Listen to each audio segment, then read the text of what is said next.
दोस्तों, दिल्ली के पीडब्ल्यूडी मंत्री प्रवेश वर्मा ने एक ही झटके में दिल्ली के घुसपैठिए और रोहिंग्याओं पर कड़ा प्रहार किया है।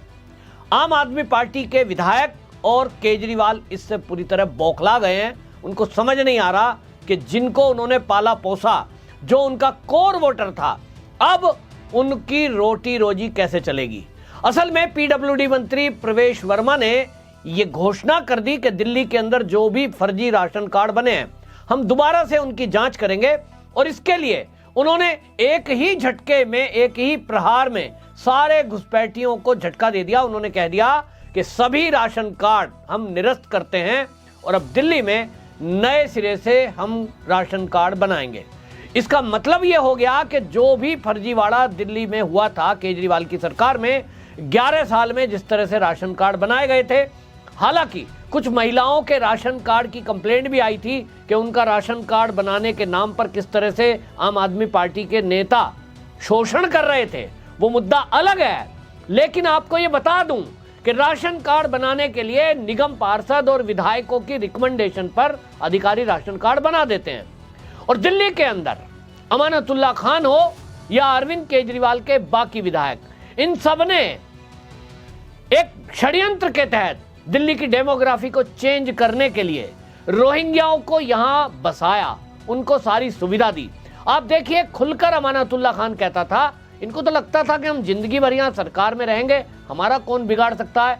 अमानतुल्लाह खान मीडिया में कहता था कि हमने जो बांग्लादेश से आए हैं, मानवता के नाम पर हम उनकी मदद कर रहे हैं, उनको रहने के लिए टेंट दिया, वहां पर बिजली का कनेक्शन दिया, वहां पर पानी का कनेक्शन दिया, मोहल्ला क्लिनिक खोल दिया, उनको फ्री में दवाइयां दी और तो और आपके और मेरे टैक्स के पैसे से उनको राशन दिया।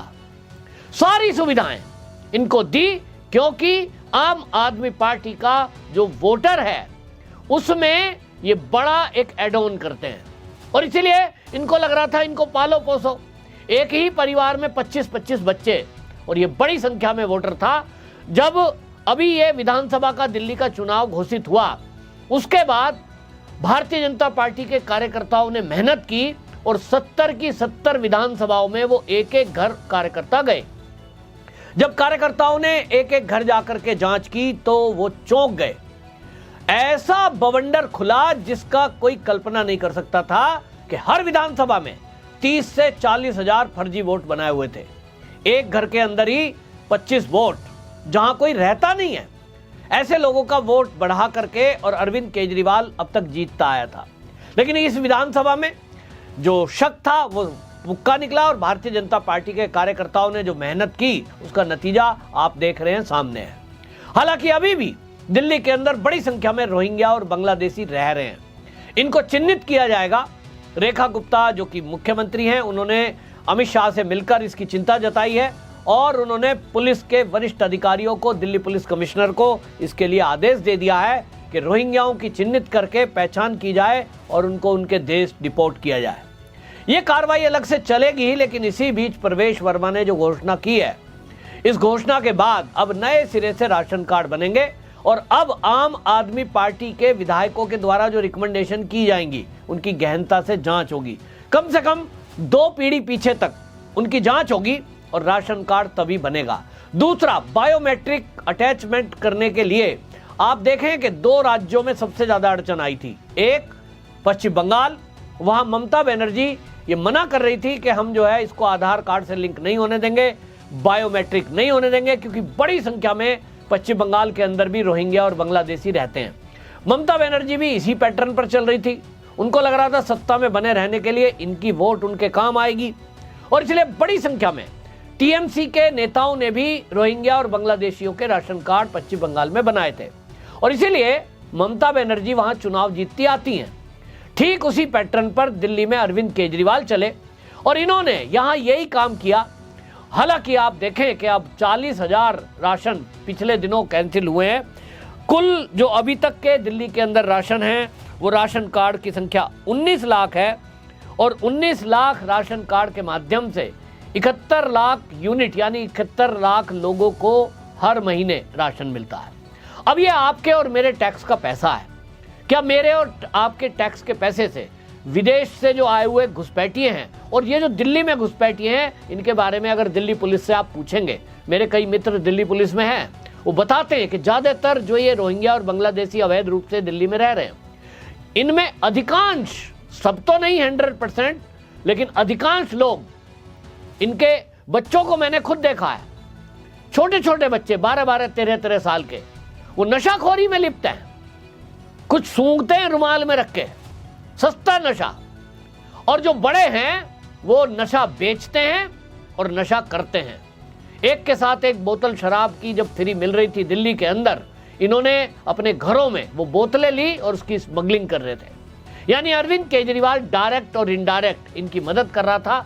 जहां एक तरफ इनको बिजली का कनेक्शन दिया गया, पानी का कनेक्शन दिया गया, बीमार हो गए तो इनको फ्री में इलाज के लिए मोहल्ला क्लिनिक और हॉस्पिटलों में फैसिलिटी दी गई, वहीं केजरीवाल यूपी और बिहार के लोगों का अपमान करते थे। वो ये कहते थे कि दिल्ली के अस्पतालों में जो भीड़ है वो यूपी और बिहार के लोगों की है, 500 रुपए खर्च करते हैं, यहां इलाज करा के जाते हैं, उन्हीं की भीड़ है। अरविंद केजरीवाल ने कभी भी दिल्ली में बसे हुए रोहिंग्या और बांग्लादेशियों के बारे में एक शब्द नहीं बोला।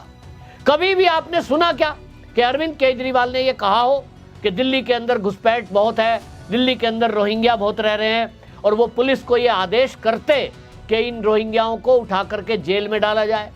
एक भी शब्द नहीं कहा। ये जो देश का विपक्ष है, इस विपक्षी पार्टियों में ये एक वोट बैंक की तरह इनको इस्तेमाल करते हैं, और इसीलिए रोहिंग्याओं के बारे में कोई बोलने से कतराता है। उनको लगता है कि इनको तो फैसिलिटी देनी चाहिए, और ये चलन पिछले कई सालों से चल रहा है। मुस्लिम तुष्टीकरण, ये तो हमने देखा ही है, कांग्रेस जब से देश आजाद नहीं हुआ था तब के उसके पहले से करती आई है, और इसीलिए हमारे देश के 2 टुकड़े हुए, हमारा देश कटा, हमारा देश बटा। और इसीलिए आज भारतीय जनता पार्टी के योगी जी हों या मोदी जी अगर ये कहते हैं कि बटेंगे तो कटेंगे, वो कटेंगे का मतलब सर कटने से नहीं है, कटेंगे का मतलब उनका देश के बंटवारे को लेकर है। और ऐसी ही खबरें अब भी हमने देखा है, जब कोई गजवाए हिंद की बात करता है, जब कोई दंगे फसाद करता है, और दिल्ली में जो दंगे हुए थे 2020 के दंगों में, पुलिस की रिपोर्ट है कि कुछ लोग बसों में भरकर आए थे, और दंगा जिस दिन हुआ है उसी रात को वो बॉर्डर एरिया में पहुंचाए गए थे, और दंगे के बाद वो अचानक से गायब हो गए। सोचिए कितना बड़ा षड्यंत्र दिल्ली की सरकार, अरविंद केजरीवाल की सरकार ने किया कि उनको बसाया और उनसे एक तरफ सत्ता हासिल करने का उनको टूल बनाया, दूसरी तरफ यदि कहीं दंगा फसाद हो जाए तो उस दंगा फसाद में वो हथियार के रूप में इस्तेमाल किया गया। अमानतुल्लाह खान या कोई और उनके नेता हो, ये हमेशा उनको हथियार बना करके आगे रखते हैं। ताहिर हुसैन का नाम आपने सुना ही है, दंगे के आरोप में वो जेल के अंदर बंद है। लेकिन आप शुरू की बात देखिए, कपिल मिश्रा को किस तरह से इन्होंने निशाना बनाया।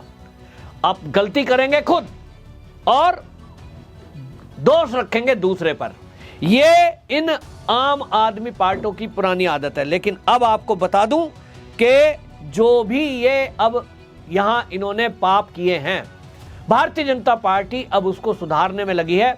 और अरविंद केजरीवाल जो अपने आप को ये कहते थे कि हम तो कट्टर ईमानदार हैं, हमने बहुत काम किया है, इसकी भी पोल आशीष सूद ने खोली। उन्होंने बताया कि देखिए ये जो सरकार चल रही थी 11 वर्ष में, पिछले 11 साल में अरविंद केजरीवाल की सरकार में विधानसभा का भी दुरुपयोग किया गया। वहां अरविंद केजरीवाल को जब लगता था कि मोदी पर प्रहार करना है, कहीं प्रदेश में चुनाव है, उनको अटैक करना है, मोदी को गाली देनी है, तो उनको पता है कि एक कानून है कि विधानसभा के अंदर आप कुछ भी झूठ बोल दो, आपके ऊपर कार्रवाई नहीं होगी। विधानसभा का स्पीकर ही आपके ऊपर कार्रवाई कर सकता है, और विधानसभा में इनका बहुमत था, तो इनको लगता था तुम्हारे ऊपर कौन कार्रवाई करेगा। उसका दुरुपयोग किया, मोदी को अडानी का एजेंट तक कह दिया, अडानी की कंपनियों में मोदी का पैसा लगा है ये बोल दिया, और उसकी रिकॉर्डिंग और क्लिप सारे सोशल मीडिया पर फैलाई जाती थी, और देश और विदेश में आम आदमी पार्टी का IT सेल उसको फैलाता था। यानी मोदी को बदनाम करने के लिए, जिनकी पूरी दुनिया में आज नाम है और सिक्का बोलता है, जिनकी ईमानदारी का डंका तो आज कांग्रेसी भी मानते हैं, क्योंकि जब मोदी जी गुजरात के मुख्यमंत्री रहे तो केंद्र में कांग्रेस की सरकार थी, वो मोदी के अंदर एक भी भ्रष्टाचार की चीज नहीं खोज पाए। लेकिन अरविंद केजरीवाल कई कदम आगे निकला। वो अपने पाप और अपने गुनाह और भ्रष्टाचार छुपाने के लिए, उसकी पुरानी आदत है कि दूसरे पर प्रहार करो। कभी मोदी की डिग्री पर सवाल उठाया, कभी उन्होंने मोदी को झूठ फंसाया, उल्टा सीधा बोला, और कभी गाली देने के लिए विधानसभा का दुरुपयोग किया। आशीष सूद ने बताया कि पिछले 11 साल में केवल 9 बार प्रश्नकाल हुआ। सोचिए, साल में 3-3, 4-4 बार सत्र बुलाए जाते हैं। अरविंद केजरीवाल सत्र बुलाता था भाषण देने के लिए, झूठ फैलाने के लिए, नैरेटिव गढ़ने के लिए। काम नहीं किया दिल्ली में। पिछले 5 साल में केवल 14 विधेयक पास हुए, बाकी टाइम कुछ भी नहीं हुआ। विशेष सत्र बुलाएंगे और बस अपना एजेंडा सेट करेंगे। लेकिन अब जो सरकार आई है, खास तौर पे प्रवेश वर्मा का तेवर हम देख रहे हैं, वो अरविंद केजरीवाल को अब ये तय कर चुके हैं कि वो एक एक भ्रष्टाचार को उजागर करेंगे, कार्रवाई करेंगे, और जो इन्होंने घालमेल दिल्ली में किया है, जो दिल्ली वालों को लूटने का काम किया है, ठगने का काम किया है, उस सबको ठीक किया जाएगा। दिल्ली वालों का जो टैक्स का पैसा है, उसका अब पाई पाई सही काम में लगेगा, ना कि रोहिंग्या और बांग्लादेशी उस पैसे को खाएंगे। आपकी क्या राय है? कमेंट बॉक्स में जरूर बताएं। वंदे मातरम।